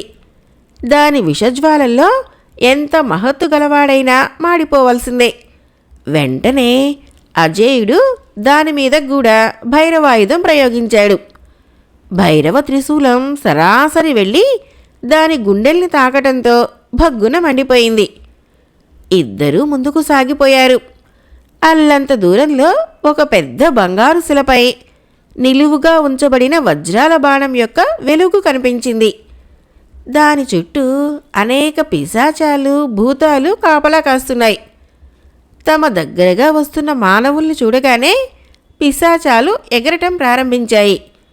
భైరవాయుధం సూరసేనుడికి ఇచ్చి తాను మాయాపాదుకలు ధరించి ముత్యాలహారాన్ని స్పృశించాడు అజేయుడు. మరుక్షణం అతను అదృశ్యరూపుడైనాడు. పిశాచాలు నివ్వెరపోయినాయి. తామే పొరపడ్డామనుకున్నాయి. త్రిశూలం ధరించి వస్తున్న సూరసేనుడి మీదకి మూకుమ్ముడిగా దాడి చేశాయి. సూరసేనుడు వాటిని చీల్చి చెండాడుతున్నాడు. పిశాచగణాలు మందలు మందలుగా మిడతల్లా నేలరాలుతున్నాయి. ఈలోపు అజేయుడు సువర్ణ శిలా వేదిక మీద భద్రపరచబడి ఉన్న వజ్రాల బాణం తీసుకున్నాడు. పిశాచాలకు ఈ విషయం తెలిసే లోపునే అతను వజ్రాల బాణం యొక్క కిరణాలతో వాటిని సర్వనాశనం చేశాడు. అరగడియలో మొత్తం పిశాచాలు బూడిదగా మారిపోయాయి. వజ్రాల బాణంతో సూరసేనుడి పక్కన నిలబడ్డాడు అజేయుడు. ఇద్దరూ దక్షిణ దిక్కుగల మహాకాళీ మందిరంలోకి అడుగుపెట్టారు. కొండంత దేవత గుడ్లురిము చూస్తూ నాలిక చాచి కనిపించింది. అతి భయంకరంగా ఉంది దేవత విగ్రహం. ఆ ప్రళయ భీకర స్వరూపాన్ని చూసిన ఇద్దరూ నమస్కరిస్తూ అంబికా స్తోత్రం చేశారు. మహాకాళీ స్వరూపమైన అంబిక సంతోషించింది. ప్రసన్న వదనంతో ప్రత్యక్షమైంది. మానవులారా, మీ భక్తితో నన్ను ముగ్ధురాల్ని చేశారు. మీ కోరిక ఏమిటో నాకు తెలుసు. వేలాది సంవత్సరాలుగా భక్తికి కట్టుబడి ఉన్నాను ఇక్కడ. నన్ను నాశనం చేస్తే గాని ప్రచండుడు చావడు. అతని ఆయువు నా గుండెల్లో నిక్షిప్తమై ఉన్న సంగతి మీకు తెలుసు. నా విగ్రహాన్ని పడగొట్టడం మానవ మాతృల శక్యం కాదు. ఒక్క పరమశివుడే నన్ను జయించగలడు. ప్రచండుడు ఇప్పుడు ఘోర తపస్సులో ఉన్నాడు. బ్రహ్మదేవుని మెప్పించి దివ్యవరాలు పొంది మహావిష్ణువు మీద వజ్రాల బాణంతో యుద్ధం చేసి వైకుంఠాన్ని సర్వనాశనం చేయాలని అతని తలంపు. మీరు అతని తపశ్శక్తిని వమ్ము చేసి పరమశివుని ద్వారా నన్ను కూలద్రోసి విజయులు కండి అంటూ ఆశీర్వదించి అంతర్ధానమైంది భవాని. వజ్రాల బాణము అమిత శక్తి గలది. దాని సహాయంతో అంతరిక్షంలో సహితం పయనించవచ్చు. వజ్రాల బాణము సూరసేనుడు పట్టుకొని ఆ గుహను వదిలి బయటికి వచ్చాడు. అతని వెంటనే అజేయుడు కూడా గుహ వెలుపలకు వచ్చాడు. ఇద్దరూ కైలాసం వైపు ఆకాశంలోకి ఎగిరారు. అంతరిక్షయానం సూరసేనుడికి కొత్త. అతను చాలా వింత వింత అనుభూతులు పొందసాగాడు. దూరంగా కైలాసం కనిపించింది. ఇద్దరూ చేతులు జోడించి నమస్కరించారు కైలాస శిఖరానికి. సముద్రగణాలు అడ్డం నిలిచాయి. పరమశివుడు తపోనిష్టలో ఉన్నాడని, ఆయన్ను ఎవరూ దర్శించ వీలులేదని గట్టిగా చెప్పాయి. అజేయుడు పరిశుద్ధ మనస్సుతో పంచాక్షరి జపించుతూ కూర్చున్నాడు. కైలాస పర్వత ద్వారం ముంగిట సూరసేనుడు అతనికి రక్షణగా నిలబడ్డాడు, వజ్రాల బాణం చేతితో పట్టుకొని. అజేయుని పంచాక్షరీ నామజపం కైలాస పర్వతాన్ని ఊపింది. తపోభంగమైన పరమశివుడు కోపంతో కన్నులు తెరిచాడు. పంచాక్షరీ జపం శ్రావ్యంగా అతని వీణులకు సోకింది. శాంతించాడు. ప్రమోద మనస్కుడై ప్రమదగణాలు వెంటరాగా కైలాస పర్వతం ముంగిటికి వచ్చాడు. మహావిష్ణువు ఆయుధం వజ్రాల బాణం చేతపట్టుకొని రక్షణగా నిలబడ్డ సూరసేనుణ్ణి భైరవ త్రిశూలం ముందు పెట్టుకొని పద్మాసనం మీద కూర్చొని పంచాక్షరిని జపిస్తున్న అజేయుని చూశాడు పరమశివుడు. పరమశివుణ్ణి చూడగానే రెండు చేతులు జోడించి హరోం హర హరహర మహాదేవ అంటూ నమస్కరించాడు సూరసేనుడు. మహాతపస్సంపన్నులకు అమరులకు దుర్లభమైన పరమశివుని సాక్షాత్కారము అజేయుని సాహచర్యం వల్ల లభించింది అతనికి.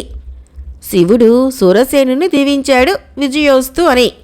చిరంజీవిలే అని అజేయుడి మీద చెయ్యి వేశాడు శివుడు. అజేయుడు కన్నులు విప్పాడు. తనకెదురుగా చర్మం కట్టుకొని నెత్తిమీద గంగా భవానీ నాట్యం చేస్తూ ఉండగా చేత త్రిశూలము ఢమరుకం ధరించి చిరునగవు పెదవుల మీద చిందులు వేస్తున్న శివుడు కనిపించాడు. వెంటనే రెండు చేతులు ముకుళించాడు. శివునికి స్తోత్రం చేశాడు అజేయుడు భక్తి పారవస్యంతో. ఇష్టకామ ఫలసిద్ధిరస్తు. చిరంజీవి, వరప్రసాదితుడువు, నీకు కావలసిన కోరిక ఏమిటి అన్నాడు పరమశివుడు. దేవా, ప్రచండుని ఆయువు కాళీమాత వక్షస్థలంలో నిక్షిప్తమై ఉన్నది. ఆ దేవి విగ్రహం నేల వ్రాలితే గాని ప్రచండుణ్ణి సంహరించ వీలులేదు. ఆ కార్యం తమరు చేయవలసి ఉంది. అదీగాక ప్రచండు ఇప్పుడు శ్రీ మహావిష్ణువును జయించాలనే కోరికతో బ్రహ్మను గూర్చి తపస్సు చేస్తున్నాడు అన్నాడు అజేయుడు. చిరంజీవి, ప్రచండుని గుహాంతర్భాగంలో గల మహాశక్తి విగ్రహం పడద్రోయిట నేను చేయజాలను. అయితే ఒక్క సలహా చెప్పగలను. మహాశక్తికి అతి ప్రియమైన బలిని సమర్పించి భైరవ ప్రసాదితమైన నీ త్రిశూలం ఆమె వక్షంలో దిగేటట్టు చూడు. ఆ వెంటనే ప్రచండుని శిరస్సు వజ్రాల బాణంతో ఖండించు అన్నాడు పరమశివుడు. మహాశివ, మహాశక్తికి ప్రియమైన బలి ఏమి అని ప్రశ్నించాడు అజేయుడు. పాతాళ సరస్సులో గల 100 చేతుల వంటికంటి జలరాక్షసుడు. అతని పచ్చని రక్తం ఆ దేవికి అతి ప్రియమైనది అన్నాడు పరమశివుడు. దేవా, మరొక్క మాట, పాతాళ సరస్సుకు దారి ప్రశ్నించాడు అజేయుడు. నల్లకొండ చీకటి గుహలో గల మహాశక్తి విగ్రహానికి వెనక పక్కనే గల బిలంలో నుంచి పాతాళ సరస్సుకు మార్గం కనిపిస్తుంది అన్నాడు పరమశివుడు. చిత్తం అంటూ శివుణ్ణి కీర్తించారు అజేయుడు సూరసేనుడు. విజయోస్తు అంటూ దీవించాడు శివుడు. ఇద్దరూ తిరిగి అంతరిక్ష మార్గంలో నుంచి నల్లకొండ గుహంతర్భాగంలోకి వచ్చారు. సూరసేనుణ్ణి అక్కడే ఉండమని చెప్పి తాను భైరవాయుధము చేత ధరించి విగ్రహము వెనకగల బిలంలోకి చొరబడ్డాడు. జర్రున జారి లోపలికి పోయాడు అజేయుడు. ఆ పోవటం పాతాళ సరస్సులో పడ్డాడు. సరస్సు అడుగు భాగానికి చేరుకున్న అజేయుడు ఆ సరస్సు అంతా గాలించాడు. జలరాక్షసుని జాడ ఎక్కడా కనిపించలేదు. సరస్సంతా తిరగాడుతున్న అజయునికి ఒకచోట పెద్ద కొండలాంటి ఆకారం ఒకటి కనిపించింది. దాని చుట్టూ పెద్ద పెద్ద లతలు అల్లిబిల్లిగా అల్లుకొని ఉన్నాయి. బహుశా అదే జలరాక్షసి అయి ఉంటుందనుకున్నాడు. భైరవాయుధంతో దానిని లేపాడు. బుస్సుమంటూ లేచాడు వంటికంటి జలరాక్షసుడు. తన 100 చేతులతో అతన్ని ఒడిసి పట్టుకోవాలని ప్రయత్నించాడు. అజేయుడు ఆ జలరాకాసిని రెచ్చగొడుతూ పాతాళ సరస్సు నుంచి మెల్లగా బిలం దాకా తీసుకువచ్చాడు. అక్కడ త్రిశూలంతో వాడి చేతుల మీద పొడిచాడు. ఆ పోటుకు జలరాక్షసుడు బుస పెడుతూ గబగబా బిలం దాటి గుహాంతర్భాగంలోకి వచ్చాడు. ఇదే సమయమనుకొని అజేయుడు సూరసేనుడు కలిసి తమ కరవాలాలతో గబగబా అతని 100 చేతుల్ని నరికేశారు. మొండివాడిగా మిగిలి తన్నుకుంటూ బుస పెడుతున్న జలరాక్షసుడి తల ఒకే ఒక వేటుతో నరికాడు అజేయుడు. ఆ రాక్షసుని శరీరం నుంచి వెలువడిన రక్తము గుహ అంతా మడుగులు కట్టింది. వజ్రాల బాణం ఎక్కుపెట్టాడు అజేయుడు మహాకాళి వక్షస్థలానికి. చిరంజీవి, ఆగు అన్నది మహాకాళి ప్రత్యక్షమై. అజేయుడు అమ్మా అన్నాడు. చిరంజీవి, మీరు కైలాసం వెళ్ళిన మరుక్షణంలోనే వజ్రాల బాణం అపహరించబడిందని తెలుసుకున్న ప్రచండుడు కోపోద్రిక్తుడై నన్ను పిలిచి తన ఆయుష్యుగల రత్నపేటికను తీసుకొని తన హృదయంలోనే భద్రపరుచుకొని మటుమాయమయ్యాడు అన్నది ఆమె. క్షణకాలం నివ్వెరపోయారు ఇద్దరు. అమ్మా, మా శ్రమ అంతా వృధాయేనా? ఇప్పుడు ప్రచండుడు ఏ ప్రదేశంలో ఉన్నది చెప్పగలరా అని అడిగాడు అజేయుడు. చిరంజీవి, నేను అశక్తురాలును. అయితే ఒక్క సలహా చెప్పగలను.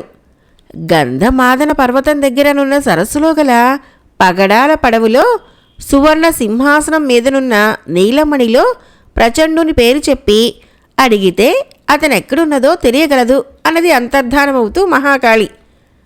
అజేయుడు, సూరసేనుడు ఇద్దరూ త్వరితగతిన అంతరిక్షంలో పయనించుతూ గంధమాదన పర్వతం దగ్గరికి వచ్చి సరస్సు దగ్గరికి వచ్చారు. నిరుత్తుడై నిలబడిన అజేయుని చూసి గుర్రం సకిలించింది. సరస్సులో పగడాల పడవ లేదు, పడవలో విద్యాధరి లేదు. మెరుపును చూసి సంజ్ఞ చేసి అడిగాడు అజేయుడు. ఆకాశంలో ఈశాన్య దిక్కు చూపించింది తలెత్తి. సూరసేనుడు, అజేయుడు ఇద్దరు గుర్రాన్ని అధిరోహించారు. మాయాపాదుకులు గుర్రం పాదాలకు తగిలించారు. మరుక్షణం మెరుపు నిజంగా మెరుపుల ఆకాశంలోకి పయనించింది. తెల్లని మబ్బుల్లో పయనిస్తున్న నల్లని పంచకళ్యాణి, తెల్లని సరస్సులో నల్ల కలువల దానిమీద కూర్చున్న ఇద్దరు యోధులు గండు తుమ్మెదల్లా కనిపిస్తున్నారు. ఈశాన్య దిక్కుగా పయనించిన పంచకళ్యాణి వెండి కొండలా మెరిసిపోతూ ఉన్న ధవళ పర్వత శిఖరం మీద ఆగింది అజేయుని కోరిక మీద. ధవళ పర్వత శిఖరం మీద ఆగిన గుర్రాన్ని దిగిన సూరసేనుడు, అజేయుడు ప్రచండుణ్ణి అన్వేషించనారంభించారు. మెరుపు గట్టిగా సకిలించింది. అజేయుడు అటు తిరిగి చూశాడు. మునీశ్వరుడొకడు తమ వైపే రావటం గమనించి అతనికి ఎదురేగి నమస్కరించి తాము ధవళ శిఖరం మీదకు ఎందుకు దిగింది వివరించారు. మానవుల్లారా, ఇది దేవతలు విహరించే స్థలము. ఇక్కడకు రాక్షసులు ప్రవేశిస్తే శిలారూపులైతారు. అవిగో ఆ కనిపించే నల్లరాళ్ళు రాక్షసుల స్వరూపాలే. మీరు మానవులు కాబట్టి బ్రతికిపోయారు అన్నాడు ఆయన. స్వామి, మీరెవరు అని ప్రశ్నించాడు సూరసేనుడు. సూరసేన, నేను సర్వాంతర్యామిని. మీరు వెతుకుతున్నది ప్రచండుని కోసం. ఇప్పుడు అతను ఇక్కడికు 100 యోజనాల దూరంలో గల దావానలం అనే నగరంలో పగడాల పడవతో సహా విద్యాధరిని బంధించాడు. మీరు అక్కడకు చేరుకోవాలంటే ఈ రూపాలతో చేరలేరు. అదృశ్య రూపులై వెళ్ళాలి. అది ఒక్క అజేయునికే సాధ్యం అన్నాడు ఆయన. అజేయుడు ఆశ్చర్యపోయాడు. పెద్దలు చెప్పే సర్వాంతర్యామి ఈయనేనా? అయితే ఈయన భగవంతుడా? అజేయ, నీ అనుమానం సమంజసమైనది. నేను సర్వాంతర్యామినే. ఇందుగలడందు లేడని ప్రహ్లాదుడు చెప్పింది నా గురించే. అయితే నాకు అర్థం కానిది, తెలియంది ఒక్కటి. నీవెవరు, నేనెవరు, ఇదంతా ఏమిటి? నాకు తెలిసింది మరొకరికి తెలియంది ఏమిటి? ఈ మీమాంసలో పడిన నేను సత్యాన్వేషణకై తపస్సు చేస్తున్నాను అన్నాడు సర్వాంతర్యామి. అజేయుడు నోరు తెరిచాడు. మరేదో అడగబోయాడు. తప్పకుండా అతను నీ చేతిలోనే మరణిస్తాడు. ఇది నగ్న సత్యం. వెళ్ళు, నీ మాయాపాదుకలు వజ్రాల బాణం తీసుకో. ఇదిగో వజ్రాల బాణానికి రత్నాల విల్లు. అప్పటికప్పుడే సృష్టించాడు నిలువెత్తిన రత్నాలు పొదిగిన నారీ సంధించిన విల్లును. అజేయుడు కన్నులు కద్దుకొని విల్లునందుకొని నారీ బిగించాడు. నారీ ఒక్కసారి మ్రోగించాడు. ఝుమ్ ఝుమ్ ఝుమ్ అంటూ ధవళ పర్వతం మ్రోగేలాగా నాదం వినిపించింది. కుమారా, అజేయ, దీనికి సంబంధించిన ఈ నారీ జృంబాలకుడు అనే రాక్షస వీరుని వెన్నుపూసలలో నుంచి తీసిన నరం. ఇది మహత్తుగల విల్లు. దీనితో సంధించి విడిచిన బాణం గురి తప్ప వీలులేదు. సరే, పోయినా విజయుడివై వచ్చేటప్పుడు సూరసేనుని తీసుకువెళ్ళు అని ఆయన పర్వతంలో గల ఒక బిలంలోకి వెళ్ళి అంతర్ధానమయ్యాడు. తను తిరిగి వచ్చే వరకు అక్కడే ఉండమని మెరుపు గుర్రాన్ని అతనికి అప్పగించి మాయాపాదుకులు ధరించి అదృశ్యరూపుడై వజ్రాల బాణంతో సహా దావానలం అనే చైతన్య నగరం వైపుకు పయనించాడు మనోవేగంతో అజేయుడు.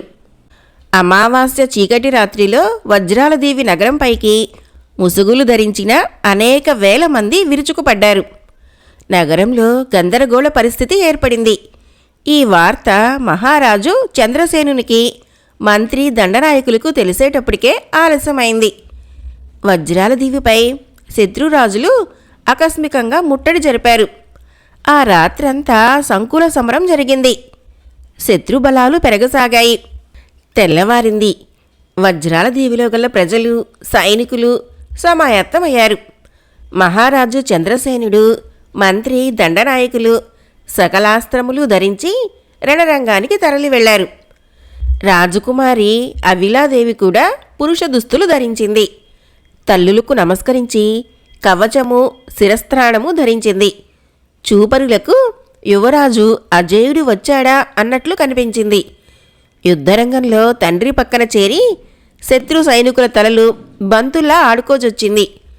చంద్రసేనుడు తన కూతురు అవిలాదేవి పరాక్రమానికి ముగ్ధుడయ్యాడు. శత్రురాజులు మూకుమ్మడిగా విరుచుకుపడటంతో రాజు, యువరాణి చెరో దిక్కుగా పోరాటం సాగించనారంభించారు. ఆ పోరాటంలో శత్రురాజు తల తెగ నరికింది యువరాణి. తమ రాజు చావటం కళ్ళారా చూసిన శత్రు సైనికులు అవిలాదేవి మీద దాడి చేశారు.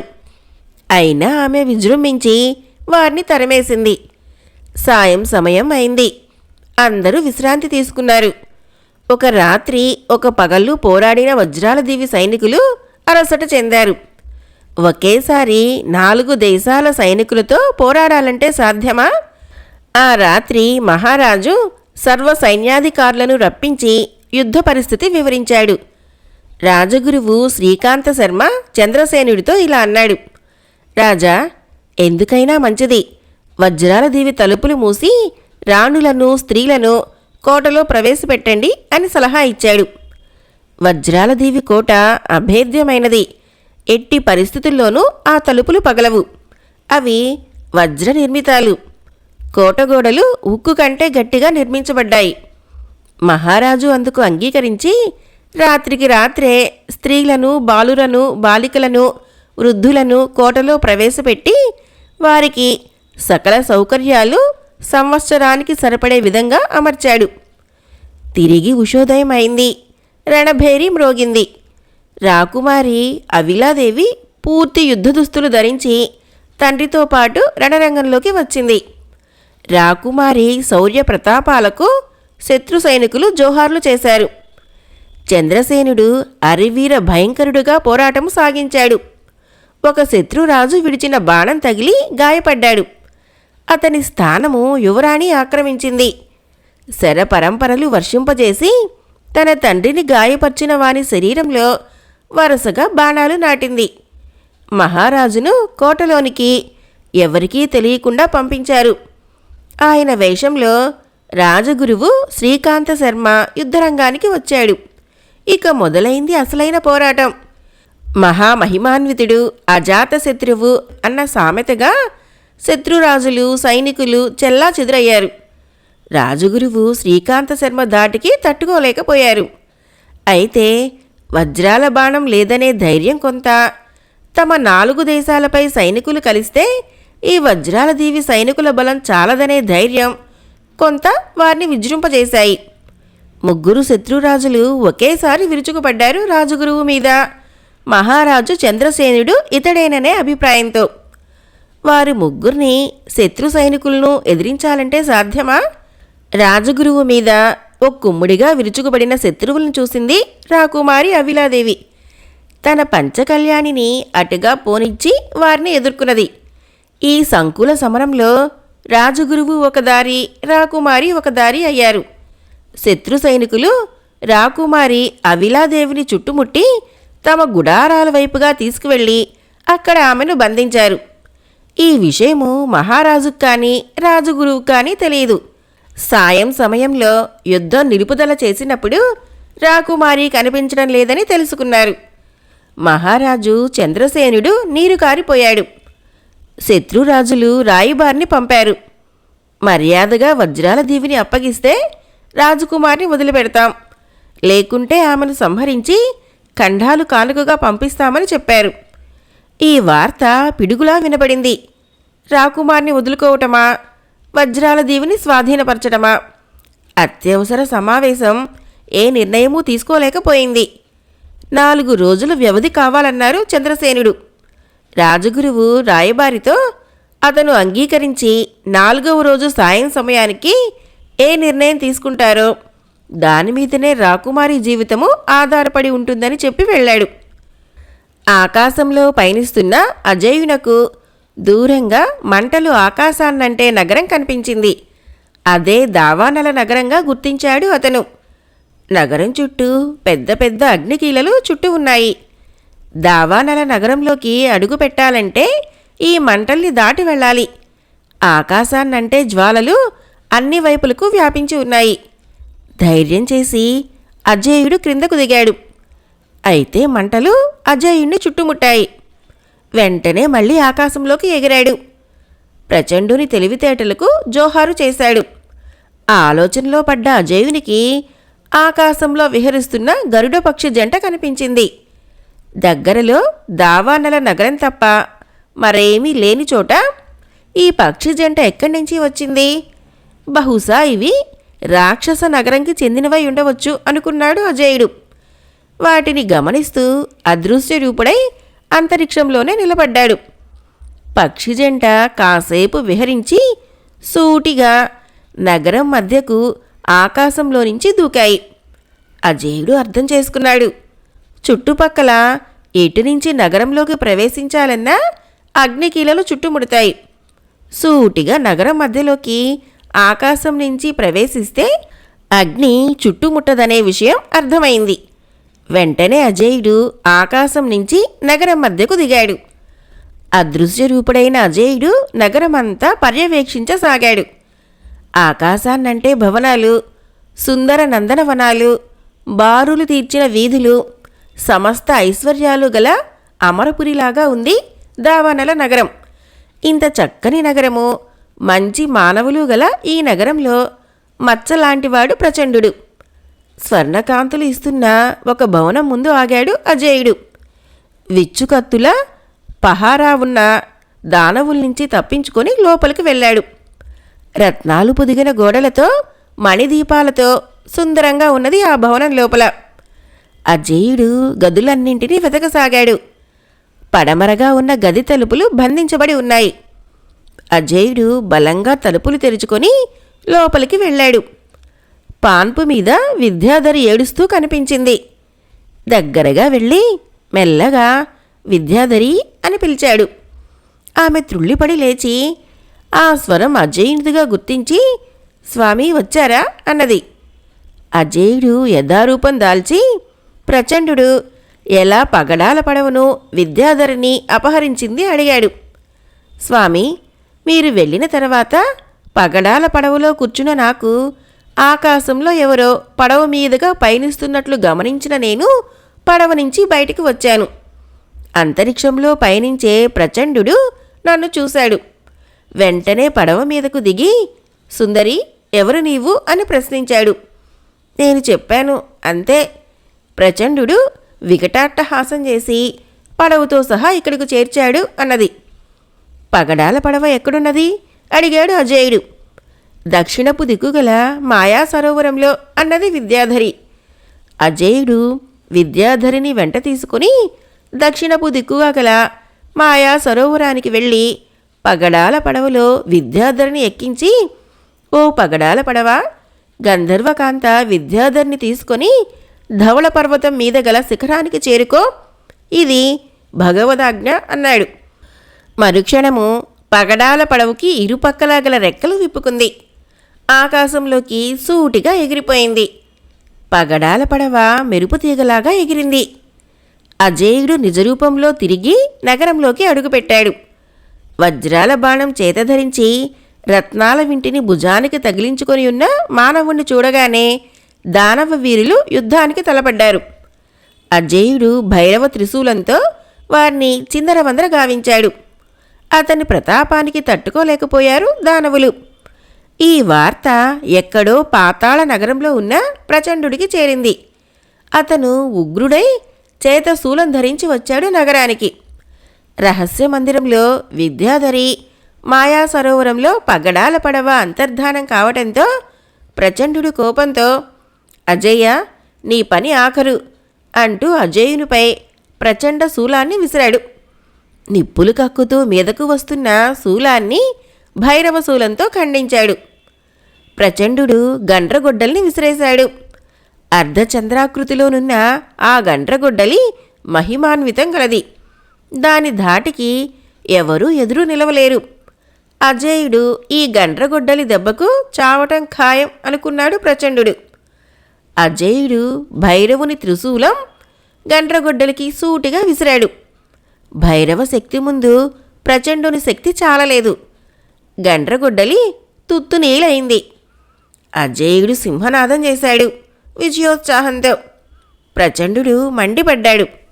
వెంటనే అంతర్ధానమయ్యాడు. ఈలోగా రాక్షస సేన అజయుని మీదకు వచ్చింది. తాను ఒక్కడైనా 1000 మంది వీరుల్లాగా వారి మీదకి బాణాలు వేయటం, త్రిశూలంతో గుండెలు చీల్చడం చేస్తున్నాడు. రాక్షస గణాలు మిడతల దండుల్లాగా నేలకూలుతున్నాయి. ప్రచండుడు ఎక్కడికి వెళ్ళింది అంతుపట్టలేదు. మళ్ళీ మాయమైనాడా? ఈ చోటు నుంచి మరో చోటికి పలాయనం చిత్తగించాడా అనే అనుమానం వచ్చింది అజేయుడికి. ఆలోచించడానికి కూడా అవకాశం లేదు. రాక్షస సేన శలభదండులాగా వచ్చి మీద పడుతూ ఉంది. ఇక లాభం లేదనుకున్నాడు. ఈ రాక్షస గణాన్ని సర్వం నాశనం చేస్తే గాని ప్రచండుని గురించి తెలుసుకోలేననుకొని రత్నాల విల్లుకు వజ్రాల బాణం సంధించి మహావిష్ణువును తలచి రాక్షస గణంపైన వేశాడు. అంతే, ఆ మరుక్షణంలో రాక్షసులు సర్వం బూడిదిగా మారారు. వజ్రాల బాణం పిడుగులా గర్జిస్తూ మెరుపులా మెరుస్తూ తిరిగి అజయుని వద్దకు చేరింది. రాక్షసగణం మొత్తం నాశనం కావడంతో తిరిగి ప్రచండుడు ప్రత్యక్షమయ్యాడు. ఇప్పుడు అతని వద్ద అనేక దివ్యాస్త్రములున్నట్లు గమనించాడు అజేయుడు. ప్రచండుడు ముందుగా వజ్రాలు పొదిగిన వజ్రాల గదను విసిరాడు అజయుని మీదకి. దగద్దాయమానంగా మెరుస్తూ ప్రళయ భీకరంగా వస్తున్న ఆ గదను చూసి తన త్రిశూలాన్ని విసిరాడు. వెంటనే ఆలస్యం చేయకుండా రత్నాల వింటికి వజ్రాల బాణం సంధించి లాగి వదిలాడు నారిని. బాణం పిడుగులా ధ్వని చేసుకుంటూ వచ్చి ప్రచండుని గుండెల్లో నాటింది. అదే సమయంలో వజ్రాల గద త్రిశూలం ధాటికి తట్టుకోలేక వెనుదిరిగి వచ్చి ప్రచండుణ్ణి ఎదుర్కొన్నది. తరతరాల నుంచి జగజ్జగాలని తన మాయాజాలంతో గడగడలాడించుతూ వజ్రాల బాణాన్ని అపహరించి దానితోనే మహావిష్ణువును జయించాలని కలలుగన్న ప్రచండుడు దావానల నగర నిర్మాత, దానవులకు రాజైన చెండ ప్రచండుడు నేలకొరిగాడు. అజయ్య, నా ప్రాణం తీశావు అని కేకపెట్టాడు. వజ్రాల బాణము త్రిశూలము అజయునికి చేరాయి. ప్రచండుడు నేలకొరిగిన మరుక్షణంలో అతని ప్రాణాలు పోయాయి. వెంటనే దావానల నగరం భూకంపం వచ్చినట్లు తల్లడిల్లింది. నగరం అంతా మంటలు అలుముకున్నాయి. అజేయుడు అంతరిక్షంలోకి ఎగిరాడు. దావానల నగరం అగ్నికి ఆహుతైంది. అమరపురిని తలదన్నే రాక్షస నగరం క్షణంలో బూడిదైంది. ధవళగిరి మీద నిలబడి ఆకాశంలోకి చూస్తున్న సూరసేనుడు, విద్యాధరులకు మెరుపుల ధవళగిరి మీదకు దిగుతున్న అజేయుడు కనిపించాడు. వారిరువురికి అక్కడి జరిగిన సంగతులు చెప్పి మనసులో సర్వాంతర్యామికి నమస్కరించి పగడాల పడవలో మెరుపు గుర్రంతో సహా వజ్రాల దీవికి పయనించారు ముగ్గురు. రాకుమారి అవిలాదేవిని బంధించారన్న వార్తతో పాటు వజ్రాల దీవి మీద శత్రురాజులు దండెత్తారన్న వార్త చంద్రసేనుడికి కాబోయే అల్లుడు విక్రమవర్మ పుత్రుడు విజయవర్మకు తెలిసింది. వెంటనే తండ్రి అనుమతితో సర్వ సైన్యాన్ని తీసుకుని బయలుదేరాడు విజయవర్మ శత్రురాజులపై ముట్టడికి. తాము పెట్టిన 4 రోజుల సమయం దాటింది. చంద్రసేన మహారాజు దగ్గర నుంచి ఏ వార్త అందలేదు వారికి. 5వ రోజు ఉదయమే రణభేరి మ్రోగింది. చంద్రసేన మహారాజు కోలుకున్నాడు. రాజగురువు శ్రీకాంత శర్మతో సహా అందరూ కవచ శిరస్త్రాణధారులై రణరంగానికి చేరుకున్నారు.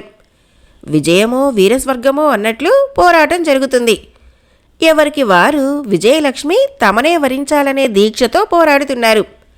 ఆ సమయంలో వచ్చి కలిసింది విజయవర్మ సైన్యం వజ్రాలదేవి సైన్యంతో. విజయవర్మను చూసిన చంద్రసేనుడు తన కుమారుడైన అజయుణ్ణి చూసినట్లే సమరపడ్డాడు. ఇప్పుడు భయపడటం శత్రువుల వంతు అయింది. విజయవర్మ ఒక పక్క, రాజగురువు ఒక ప్రక్క, మహారాజు మరొక ప్రక్క శత్రువులను ఊచకోత కోస్తున్నారు. ఇంతలో ఆకాశంలో ఒక మెరుపు మెరిసింది. అందరూ దిగ్భ్రాంతులై పైకి చూశారు. సింధూరపు రంగులో మెరుపు వేగంతో ఆకాశంలో నుంచి రణరంగంలోకి దిగింది పగడాల పడవ వజ్రాల దీవిలో. పడవలో నుంచి దిగుతున్న అజేయుణ్ణి, గంధర్వ కన్యను, సర్వ సైన్యాధిపతి సూరసేనుణ్ణి చూసిన మహారాజు, రాజగురువు సంతోషాశ్చర్య భరితులయ్యారు. అజేయుడు వెంటనే తన మెరుపు కళ్యాణి అధిరోహించి శత్రువుల గుడారాల్లోకి దూసుకుపోయి వారిని చీల్చి చెండాడుతూ బందీ అయిన తన సోదరిని విడిపించుకొని వచ్చాడు తన వద్దకు. అజేయుడు, సూరసేనుడు వచ్చారన్న వార్త క్షణాల మీద పాకింది శత్రువలయంలోకి. వారి గుండెలు గుబుగుబలాడాయి. ఇక తమ చావు ఖాయమని భావించారు. ప్రాణానికి తెగించి పోరాటం సాగించారు.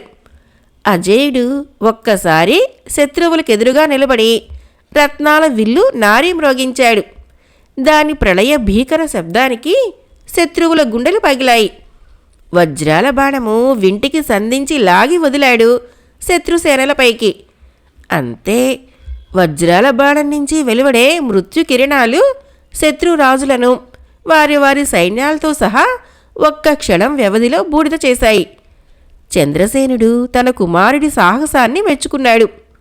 అజేయుడు విద్యాధరి విషయం చెప్పి తల్లిదండ్రుల అనుమతి లేకుండా వివాహం చేసుకున్నందుకు మన్నించమని ప్రార్థించాడు.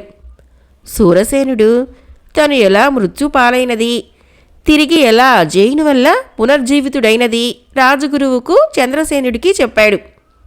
విద్యాధర్ని తీసుకొని అవిలాదేవి రాజాంతఃపురంలోకి నడిచింది, విజయవర్మను క్రీగంట చూస్తూ. ఇక అందరూ మహాశక్తి దేవాలయం వరకు వెళ్లారు దర్శనానికి. అక్కడ ప్రత్యక్షమయ్యాడు యోగీంద్రుడు. చంద్రసేనుడు అతనికి పాదాభివందనం చేసి, స్వామి, తమ అనుగ్రహం వలన చిరంజీవి ప్రచండుడిని సంహరించి వచ్చాడు అన్నాడు. అజేయుడు, సూరసేనుడు, రాజగురువు అందరూ ఆయనకు భక్తితో వందనం కావించారు. రాజా, నేను ప్రచండుడు ఏకోదరులం. అయితే నేను సర్వసంగ పరిత్యాగినై దేవుని కొరకు అన్వేషిస్తూ తిరుగుతున్నాను. ప్రచండుడు దేవుని నిర్జించాలనే భయంకరమైన కోరికతో క్షుద్రశక్తులు సంపాదించుకున్నాడు. అతను శ్రీ మహావిష్ణువుకు బద్ధ విరోధి. ఆయన్ని జయించాలంటే ఆయన వజ్రాల బాణంతోనే జయించాలి. సుదర్శన చక్రాన్ని నిరోధించగల ఒకే ఒక ఆయుధం వజ్రాల బాణం. అందుకే అనేక మాయల ద్వారా దాన్ని నీ వద్ద నుంచి సంగ్రహించాడు. ఆ బాణంతోనే అతను ప్రాణాలు పోగొట్టుకున్నాడు. చంద్రసేన, పగడాల పడవ ఎంతో అద్వితీయ శక్తులు కలది. నీటిలో పయనించగలదు, నింగిలో ఎగరగలదు. అది నీ వద్దనున్నంతకాలం నీ వజ్రాల దీవి వైపు సురాసురులు సైతం కన్నెత్తి చూడలేరు. చిరంజీవి, అజేయ, భైరవ ఆయుధం ఇక నీ వద్ద ఉండరాదు. దానిని ఆకాశంలోకి విసురు, తిరిగి భైరవుని చేతిని అలంకరిస్తుంది అంటూ అందర్నీ దీవించి యోగీశ్వరుడు అంతర్ధానమయ్యాడు.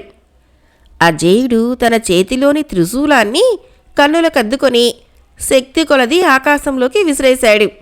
అది రివ్వున తిరుగుతూ అంతరిక్షంలో అంతర్ధానమైంది.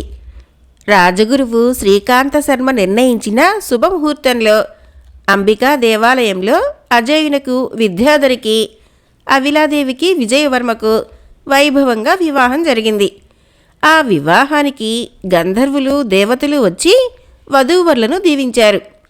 వజ్రాల దీవిలో ఇప్పుడు ముత్యాల హారం, మాయాపాదుకులు, వజ్రాల బాణము అలంకరించి ఉన్నాయి. వాటితో పాటు వజ్రాల దీవిలో పగడాల పడవ కూడా ఉన్నది. అజేయుడు చిరకాలం వజ్రాల దీవి నగరాన్ని విద్యాధరితో పాలించాడు ప్రజానురంజకంగా. చంద్రసేనుడు తన ఇద్దరి భార్యలతో రాజగురువుతో వానప్రస్థాశ్రమం స్వీకరించాడు. సూరసేనుడు మాత్రం అజయునకు అండగా నిలబడ్డాడు రాజకార్యాలలో. ఇప్పటికీ ఈ కథ నడిచి కొన్ని వేల సంవత్సరాలైంది. కాలగర్భంలో ఎన్నో నగరాలు మట్టిలో కలిశాయి. కొన్ని క్రొత్త నగరాలు ఆవిర్భవించాయి. అందులో భాగంగానే వజ్రాల దీవి కూడా కాలగర్భంలో కలిసిపోయింది. అయితే ఇప్పటికీ మట్టిలో కప్పబడిన మహానగరం వజ్రాల దీవిలో పగడాల పడవ కోసం చాలామంది ప్రయత్నిస్తూ ఉంటారంటారు. మరి మనం కూడా ఏం జరుగుతుందో చూద్దాం. వజ్రాల దీవిలో పగడాల పడవ జానపద కథ సమాప్తం. ఫ్రెండ్స్, నా కథలు నచ్చినట్లయితే మన ఛానల్ని తప్పకుండా సబ్స్క్రైబ్ చేయండి, లైక్ చేయండి, మీ ఫ్రెండ్స్కి షేర్ చేయండి, మంచి కామెంట్ చేయండి. Thank you.